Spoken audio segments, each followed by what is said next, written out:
आचार्य श्री श्याम बिहारी चतुर्वेदी बांके बिहारी मंदिर में चल रही श्रीमद् भागवत कथा में वृंदावन धाम से पधारे आचार्य श्याम बिहारी चतुर्वेदी ने चतुर्थ दिवस की कथा सुनाते हुए बलि बामन प्रसंग सुनाया। बताया कि भगवान की आराधना और भक्ति करने से भगवान सहज प्राप्त हो जाते हैं।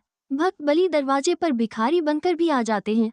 प्रसंग को सुनाते हुए बताया कि देवताओं को अधिकार दिलाने के लिए तीनों लोकों का राजा बलि के यहाँ पर भगवान बामन बनकर के पहुँचे और बलि से 3 पग भूमि मांगी, संकल्प करके 3 पग भूमि प्रदान कर दी और 2 पग में ही भगवान ने सब कुछ नाप लिया है।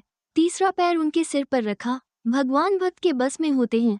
आगे की कथा श्री राम जन्मोत्सव सुनाया और बड़े भाव से श्री कृष्ण जन्म महोत्सव की कथा सुनाई। श्री कृष्ण जन्मोत्सव को सुनकर की समस्त भक्त समुदाय गदगद और नृत्य करने लगे। इस मौके पर दूर दूर से कथा सुनने के लिए लोग पहुंच रहे हैं। इस मौके पर गीता भाटिया जी, भजन गायक जगदीश भाटिया ने अपना भजन प्रस्तुत किया, लोगों को मंत्र मुग्ध कर दिया। सुस्मिता, सोनल, विनीता खंडेलवाल, रजत, राजन कृष्ण जी महाराज इत्यादि लोगों ने कथा श्रवण की और अपने जीवन को धन्य बनाया। रिपोर्टर एंड एडिटर भोला भैया, धौलपुर। बताया बरेली बांके बिहारी मंदिर में चल रही श्रीमद् भागवत कथा में वृंदावन धाम से पधारे आचार्य श्याम बिहारी चतुर्वेदी ने चतुर्थ दिवस की कथा सुनाते हुए बलि बामन प्रसंग सुनाया। बताया कि भगवान की आराधना और भक्ति करने से भगवान सहज प्राप्त हो जाते हैं। भक्त बलि दरवाजे पर भिखारी बनकर भी आ जाते हैं। प्रसंग को सुनाते हुए बताया कि देवताओं को अधिकार दिलाने के लिए तीनों लोकों का राजा बलि के यहाँ पर भगवान बामन बनकर के पहुँचे और बलि से 3 पग भूमि मांगी,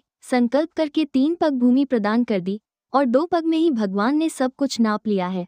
तीसरा पैर उनके सिर पर रखा। भगवान भक्त के बस में होते हैं। आगे की कथा श्री राम जन्मोत्सव सुनाया और बड़े भाव से श्री कृष्ण जन्म महोत्सव की कथा सुनाई। श्री कृष्ण जन्मोत्सव को सुनकर की समस्त भक्त समुदाय गदगद और नृत्य करने लगे। इस मौके पर दूर दूर से कथा सुनने के लिए लोग पहुंच रहे हैं। इस मौके पर गीता भाटिया जी, भजन गायक जगदीश भाटिया ने अपना भजन प्रस्तुत किया, लोगों को मंत्र मुग्ध कर दिया। सुस्मिता, सोनल, विनीता खंडेलवाल, रजत, राजन कृष्ण जी महाराज इत्यादि लोगों ने कथा श्रवण की। आचार्य श्री श्याम बिहारी चतुर्वेदी जी महाराज।